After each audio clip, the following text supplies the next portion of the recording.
Olá a todos! Vamos então dar continuidade à disciplina de toxicologia. Mais uma vez enfatizo que vocês devem estar munidos de papel e caneta, que anotem todas as dúvidas que porventura tenham, para que possamos tirá-las no fórum de discussão da disciplina. Conto também mais uma vez com a dedicação de vocês nos estudos e nas atividades da sala virtual, bem como na leitura da apostila e na visualização das demais mídias postadas na sala virtual. Vamos então ao conteúdo de hoje. Quando ficamos expostos ocupacionalmente a uma substância, existem alguns mecanismos que podem ser usados para monitorizar essa exposição. Um deles é a monitorização ambiental. Ela pesquisa se o ambiente no qual estamos tem determinada substância. Lembrando que nós vimos as fases de exposição. A primeira é a exposição, depois a toxicocinética, em seguida a toxicodinâmica e, por último, a fase clínica. Então, quando o contato com a substância está na fase de exposição, dá para ser feita essa monitorização ambiental. Vamos ver aqui no slide. Então, o conceito de monitorização ambiental é a medida ou avaliação continuada das substâncias que possuem um potencial tóxico existente no ambiente ocupacional, comparando com os limites de exposição ocupacional ou padrões exigidos legalmente. Desta forma, poderemos estimar a exposição ambiental e o risco à saúde. Com os resultados, poderemos criar mecanismos para evitar uma maior contaminação do local e para tentar evitar graves acidentes industriais. Com relação à finalidade da monitorização ambiental, pretendemos determinar as fontes de exposição e as medidas de controle. Quando acontece um acidente industrial, na maioria das vezes, acometem um grande número de pessoas, não só trabalhadores, mas moradores e pessoas próximas ao local. Às vezes, a liberação de substância tóxica ou radioativa afeta inclusive o local em que aconteceu o acidente, ficando impróprio para habitações e plantações, ou seja, um local em que ninguém pode ficar nem viver. Com a modernização dos processos e a descoberta de novas substâncias químicas, houve um aumento na quantidade e maior diversificação de indústrias. Os acidentes, então, mesmo com os mecanismos de controle, passaram a ser mais frequentes. Aqui no slide temos alguns exemplos de acidentes industriais que causaram grandes problemas para a população.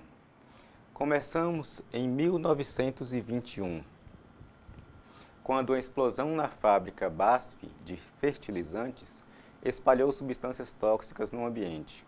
Entre 500 e 600 pessoas morreram e cerca de 2.000 ficaram feridas. Em 1956, houve o desastre de Minamata, no Japão. Nesta ocasião, outra empresa de fertilizantes lançou mercúrio por anos no ambiente. Aí o mercúrio contaminou as águas e os peixes. E as pessoas que comeram os peixes, que eram pescados lá, sofreram várias deformidades. Em 1974, houve um acidente na fábrica Nipro, na Inglaterra. Lá, um reator explodiu, vazando 30 toneladas de uma substância tóxica, deixando 28 trabalhadores mortos e 36 gravemente feridos. Os impactos foram sentidos num raio de 13 quilômetros, afetando residências e estabelecimentos comerciais. Em 1976, houve um acidente em uma empresa na Itália chamada Icmesa. Houve um vazamento de dioxina, que é uma substância presente em pesticidas. O vazamento provocou a morte de 3.000 animais e outros 70.000 tiveram que ser sacrificados, para evitar a contaminação da cadeia alimentar. Algumas substâncias, como essa dioxina, não são facilmente degradadas, permanecendo no ambiente, nas plantas e nos animais que a ingerem, como foi nesse caso.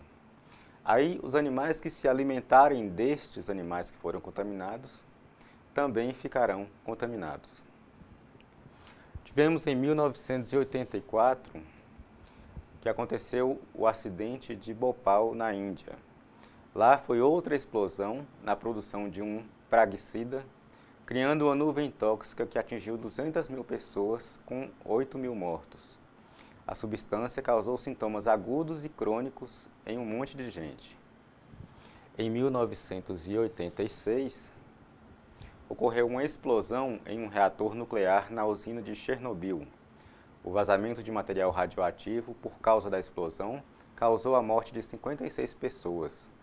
Substâncias radioativas têm o potencial também de causar mutação no DNA e câncer, de forma que várias pessoas foram expostas e sofreram distúrbios crônicos em decorrência do acidente. Estima-se que cerca de 4 mil pessoas foram e serão afetadas ainda por esse acidente.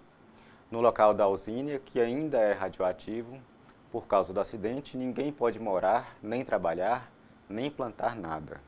E só pode ficar lá com segurança por pouco tempo. Todos esses problemas poderiam ter sido evitados se as normas de segurança fossem adotadas na época. Em 1987, um acidente na cidade de Goiânia causou o vazamento de uma substância radioativa, o Césio-137. Naquela época, alguns catadores desmontaram uma máquina de radioterapia em uma clínica abandonada. Como o material tinha um brilho bonito, o pessoal saiu espalhando o que foi encontrado para os vizinhos e parentes. Pouco tempo depois, algumas pessoas começaram a passar mal. Estimativas apontam que cerca de 1.600 pessoas foram afetadas, diretamente ou por problemas crônicos decorridos do acidente. E mais recentemente, em 2015, houve um acidente com rejeitos de minérios na cidade de Mariana. Uma barragem da Samarco, empresa de mineração, rompeu-se, despejando milhões de metros cúbicos de lama. O mar de lama atingiu e destruiu um vilarejo próximo, Bento Rodrigues. Atingiu o Rio Doce e continuou até chegar no mar. 18 pessoas morreram, um ainda está desaparecido. O terreno ao redor foi coberto de lama, impossibilitando a plantação. O ecossistema do rio foi atingido, várias espécies de peixes morreram. As cidades que usavam o rio para abastecimento ficaram sem água e o dano ambiental ainda está sendo analisado.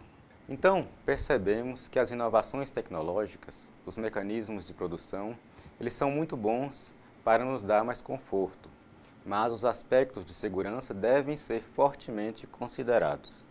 Uma empresa negligente com as normas de segurança pode afetar milhares de pessoas e o meio urbano e rural. Então, a monitorização ambiental pode controlar esses riscos. Outro mecanismo de monitorização é a monitorização biológica. Ela será utilizada nas fases de toxicocinética e toxicodinâmica, quando as substâncias estarão dentro do nosso organismo. Quando se realiza uma monitorização biológica, considera-se que o homem é a melhor indicação de como está o ambiente de trabalho. Conceitua-se monitorização biológica como uma medição e avaliação periódica da substância ou de seus metabólitos, que podem ser realizadas em meios biológicos, como a urina, o sangue e o ar exalado. Nesta medição, deve-se considerar a suscetibilidade individual, pois nem todos os trabalhadores adoecem devido a predisposições genéticas diferentes, idade, alimentação, modo de viver, de pensar e de agir. Na monitorização são pesquisados os indicadores biológicos ou biomarcadores, que são substâncias ou metabólitos ou ainda produtos de interação entre um agente tóxico e uma molécula ou célula do corpo, medidos em um compartimento do organismo. A pesquisa desses indicadores busca determinar se uma substância foi absorvida, transformada em um metabólico ativo ou acumulada em grãos, tecidos, em órgãos, tecidos ou células, como consequência da exposição ocupacional ou ambiental. A pesquisa de indicadores biológicos é baseada nas instruções contidas na Norma Regulamentadora 7 do PCMSO. Aqui nós temos um esquema do que acontece com a substância no organismo. Temos aqui o primeiro quadro, o da absorção. Quando a substância foi absorvida, significa, como já dissemos, que ela chegou até o sangue. Daí ela pode, através do sangue, ser distribuída para todas as partes do corpo. A substância, então, tem dois caminhos. O primeiro é a excreção, que está aqui. A substância, então, ela pode sair do corpo por vários caminhos. Pela urina, pelas fezes, pelo suor, por evaporação na pele ou por exalação na respiração. E aí, teoricamente, o problema foi resolvido, pois a substância não estará no organismo. O outro caminho é a biotransformação. A substância pode ser metabolizada pelo fígado e ser transformada em um metabólito, um produto dessa biotransformação. A partir daí, ela pode se fixar em alguma molécula do corpo e aí produzir algum efeito adverso. Nesse período, entre a absorção e o aparecimento de efeitos adversos, a monitorização biológica pode ajudar a entender algo sobre a situação do trabalhador intoxicado. Bom, aqui nós temos uma parte da norma regulamentadora 7, que fala do Programa de Controle Médico e Saúde Ocupacional. Aqui são os parâmetros para controle biológico da exposição ocupacional a alguns agentes químicos. Então, quando a pessoa é intoxicada por alguma substância, aqui nessa tabela estão os valores limites que essa substância pode estar no organismo da pessoa. Na primeira coluna aqui, temos o agente químico, que é a substância tóxica. Nós temos, por exemplo, o arsênico, que é um pouco conhecido, presente em alguns agrotóxicos. Temos aqui também o chumbo, presente, por exemplo, na fabricação de baterias e preparação de tintas. Aqui na segunda coluna, sobre o indicador biológico,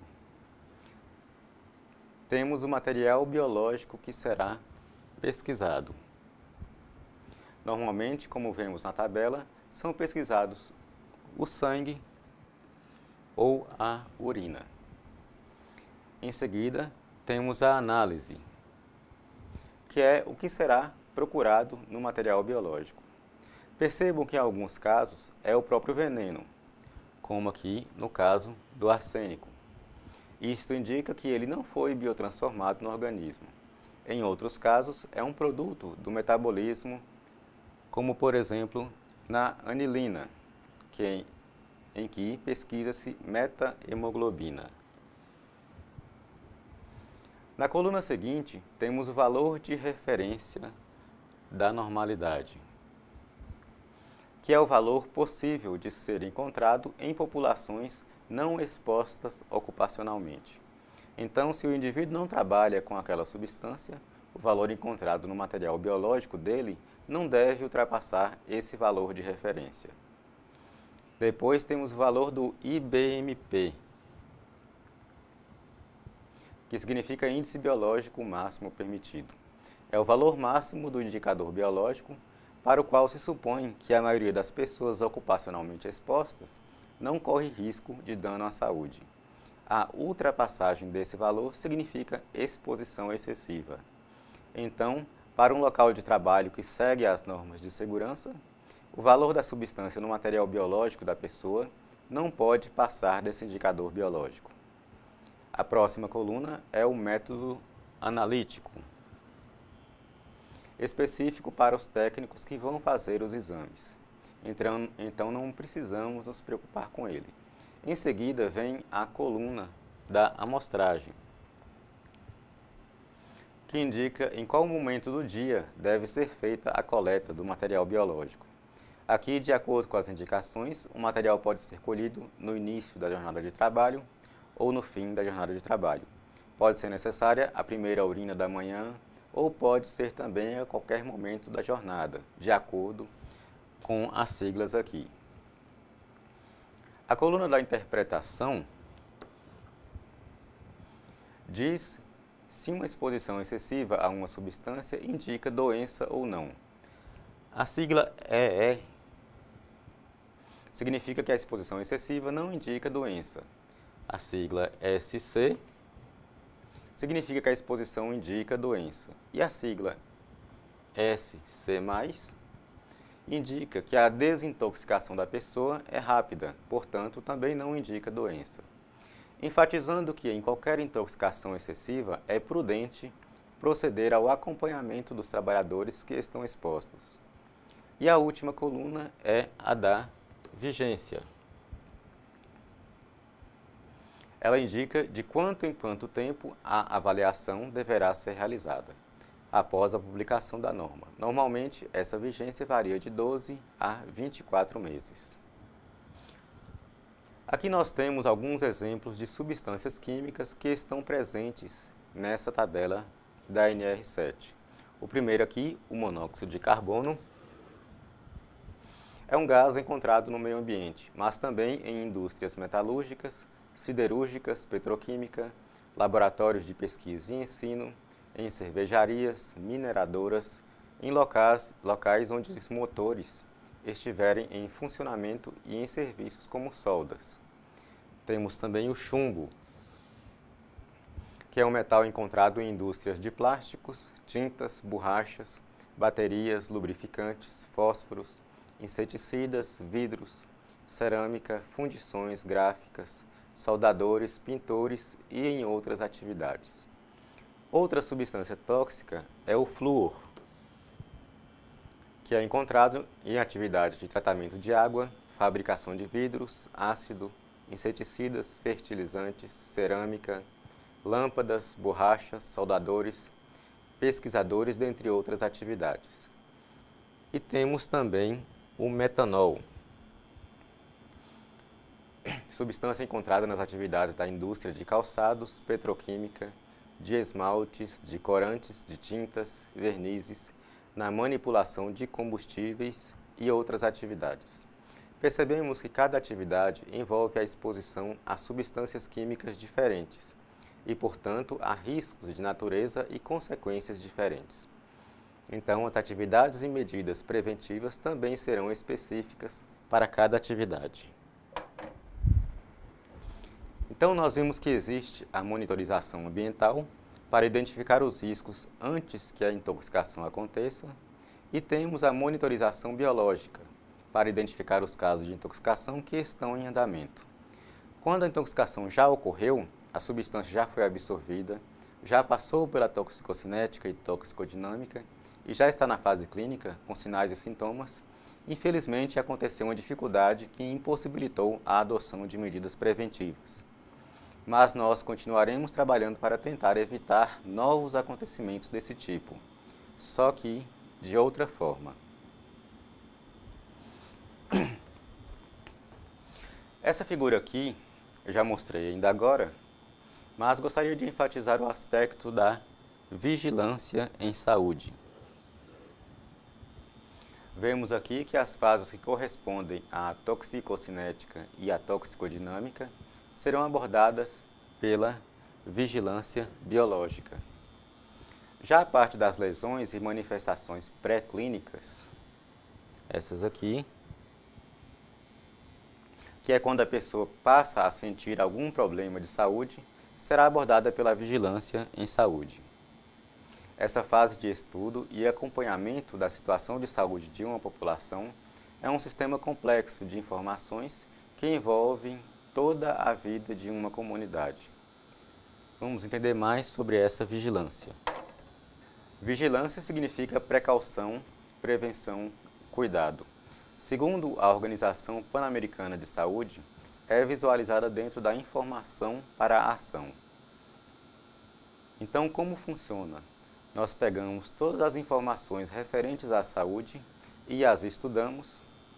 Por exemplo, a primeira coisa, quando vamos estudar as condições de vida de uma população, é saber como é a vida dessas pessoas, como elas vivem, em que elas trabalham, do que elas adoecem mais. Podemos usar alguns indicadores de saúde, que são cálculos sobre a quantidade de vida dessas pessoas, sobre a qualidade de vida dessas pessoas. Pegamos, por exemplo, a expectativa de vida.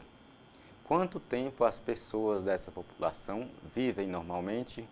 Se vivem muito, tipo uns 79, 80 anos, imaginamos que elas têm boas condições de vida, de segurança, de saneamento básico. Se elas vivem pouco, já imaginamos que elas têm problemas básicos que ainda não foram solucionados. Podemos investigar também os dados sobre a morbidade ou o adoecimento, de que as pessoas mais adoecem. Pensem na população em que vocês vivem. Quais são as doenças mais prevalentes que acontecem mais no local onde vocês vivem? Devemos procurar também sobre a mortalidade, ou cálculo sobre a morte das pessoas. De que as pessoas morrem mais? E aí atacar as causas desse adoecimento e dessas mortes. Um exemplo prático é a dengue, que é um problema em quase todas as regiões do Brasil. Coletando as informações sobre essa doença, ficamos sabendo que ela é causada por um vírus e que o mosquito Aedes é o transmissor. Então pensamos, o que podemos fazer para combater essa doença? Chegamos à conclusão que, se diminuirmos a população do mosquito transmissor, podemos diminuir os casos de dengue.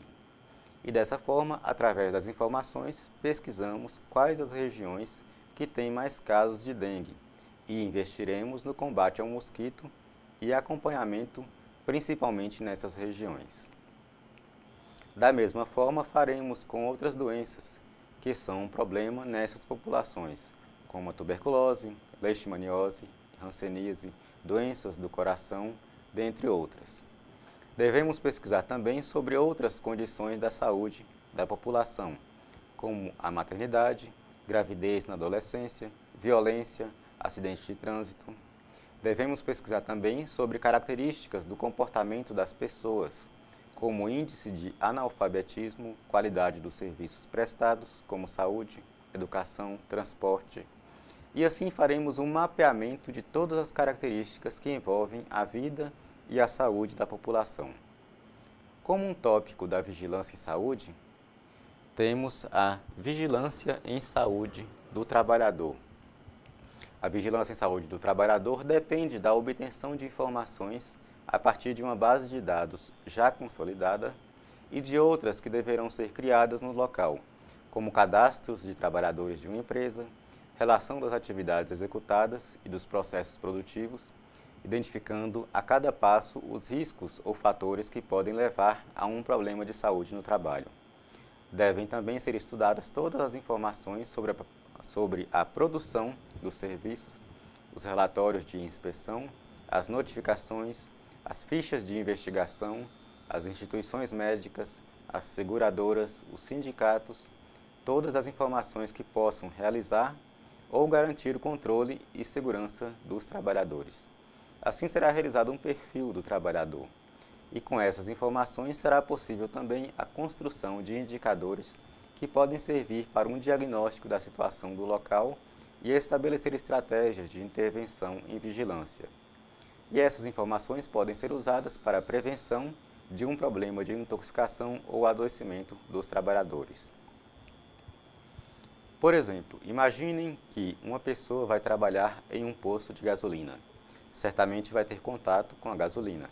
Devido a todas essas informações já pesquisadas, sabemos que a gasolina é inflamável e, portanto, existe o risco de incêndio.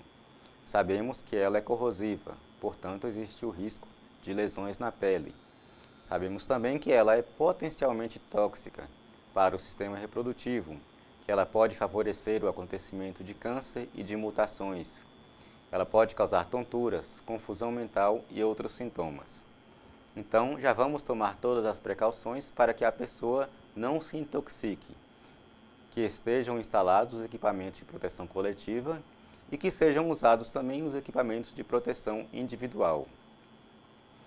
Sabemos também, através da NR7, o que devemos pesquisar na pessoa para que não haja intoxicação. E teremos arquivados na empresa todos os exames e casos de intoxicação e adoecimento dos trabalhadores, para tomarmos providências a fim de melhorar as medidas preventivas. Todas essas informações foram coletadas a partir da vigilância em saúde do trabalhador. Esse modelo de vigilância em saúde e de vigilância em saúde do trabalhador pode ser bastante útil para manter e melhorar a saúde dos trabalhadores, mas infelizmente ele não é completamente aplicado, de forma que os seus potenciais resultados nem sempre estão à nossa disposição.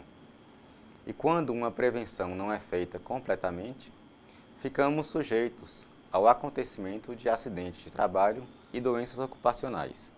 A doença ocupacional é uma alteração na saúde do trabalhador que pode ser adquirida pela exposição a fatores químicos, físicos, biológicos, substâncias radioativas. No caso da toxicologia, ela ocorre quando o trabalhador fica por determinado tempo em locais contendo agentes químicos em concentração acima do limite permitido por lei. Se ele não estiver usando EPIs, a doença pode se instalar mais facilmente. Aqui nós temos o primeiro grupo de doenças, que são as pneumoconioses. São um grupo de doenças crônicas do pulmão, originadas pelo acúmulo de poeiras através da inalação em um local de trabalho. Por exemplo, de poeira da sílica, pó de mármore, provocando o que conhecemos por silicose. Temos também a asbestose, provocada pela poeira do amianto, que é chamado de asbesto também. A beriliose, causada pela inalação de poeira ou vapor de berílio, que é utilizado na indústria aeroespacial, e pneumoconiose dos carvoeiros, provocada pelo acúmulo do pó do carvão no pulmão. Estas doenças são fibrogênicas, ou seja, provocam fibrose no pulmão. A fibrose é uma cicatrização do tecido. O tecido pulmonar tem a característica, normalmente, de ser elástico, para facilitar a expansão pulmonar no momento da respiração. Quando o pulmão fica fibrosado, cheio de cicatrizes, ele tem dificuldade em expandir, e aí a pessoa passa a sentir falta de ar. Essa falta de ar começa nos esforços mais intensos, mas quando a doença vai piorando, a falta de ar passa a ser nos médios esforços, e vai piorando até a pessoa sentir falta de ar nos mínimos esforços. Dependendo do tipo de fibra, se de sílica ou do amianto ou outra, favorece também a ocorrência de câncer de pulmão e de pleura, que é a membrana que envolve o pulmão. Então, as pneumoconioses são doenças sérias, crônicas e incapacitantes. Outro tipo de doença relacionada ao trabalho são as dermatoses ocupacionais. Elas são qualquer alteração de mucosas, pele e seus anexos, que seja direta ou indiretamente causada, condicionada, mantida ou agravada por agentes presentes na atividade profissional ou no ambiente de trabalho. Isto mostra que um trabalhador pode ter contato direto ou indireto, ocasionado por algum tipo de fator predisponente que se encontra acima do limite de tolerância, podendo ser por agentes físicos, como sólidos, por exemplo, metais aquecidos, resinas, piche, asfalto, massa de cimento, borracha de látex, plástico, ou agentes líquidos, como óleos, ácidos, gorduras, ou então material inflamável, como petróleo e derivados, álcool, solventes, tintas, vernizes. Essas substâncias podem causar lesão direta na pele por queimadura, irritação ou corrosão. Podem causar reação alérgica, podem também entupir os poros da pele, favorecendo o crescimento de micro-organismos e causando infecções. Pode inclusive favorecer o aparecimento de câncer de pele. Outro tipo de doenças relacionadas ao trabalho são as neoplasias ou cânceres. O câncer é causado por uma alteração no DNA de uma célula do indivíduo. Essa célula passa a ser diferente das demais e começa a se multiplicar sem parar. A massa de células decorrente dessa alteração pode formar nódulos no organismo ou pode enraizar pelos tecidos, e aí vai crescendo e afetando outros órgãos, empurrando estruturas, estrangulando tecidos, nervos e vasos sanguíneos. Ela pode também migrar do local onde está para outra parte do corpo, que é o processo conhecido como metástase. Aí começa a aparecer outro tumor que veio daquele primeiro em outra parte do corpo. Bom, algumas substâncias são cancerígenas e temos que tomar muito cuidado com o manuseio delas. E várias atividades nos expõem a substâncias químicas cancerígenas. No livro da disciplina são citados alguns exemplos, como atividades da construção, que expõem os trabalhadores a poeiras de vários tipos, gráficas, fábricas de baterias, que expõem os trabalhadores ao chumbo, fabricação de agrotóxicos, alguns deles são cancerígenos, dentre outros. Temos também a radiação ionizante, que é um agente físico, mas também está relacionado ao câncer. Está presente, por exemplo, nas atividades de raio-x. Outro tipo de doença ocupacional que está cada vez mais frequente são os distúrbios mentais relacionados ao trabalho. Algumas características psicossociais do trabalho podem afetar a saúde mental dos indivíduos, como assédio, pressão no trabalho, risco de demissão, ameaças, dentre outros. Mas algumas substâncias químicas também podem favorecer o acontecimento de doenças mentais. Dentre as doenças mais comuns provocadas por substâncias tóxicas, encontramos a demência, o delírio, transtorno cognitivo leve, transtorno de personalidade e de comportamento, depressão e síndrome da fadiga. Todos estão relacionados à exposição de produtos químicos. Isso pode acontecer porque, como já estudamos, algumas substâncias químicas têm afinidade ou preferência pelo tecido cerebral e prejudicam o funcionamento do sistema nervoso. São as substâncias neurotóxicas. Então, todas as drogas que afetam o sistema nervoso podem provocar algum distúrbio mental. Estudos têm demonstrado que metais pesados e solventes orgânicos podem ter ação tóxica direta sobre o sistema nervoso, determinando distúrbios mentais e alterações do comportamento que se manifestam por irritabilidade, nervosismo, inquietação, distúrbios de memória e de cognição, inicialmente pouco específicos e, por fim, com evolução crônica, muitas vezes irreversível e incapacitante. Bem, aqui termina nosso assunto da aula de hoje. Muito obrigado pela atenção de vocês, abraço a todos e até a próxima.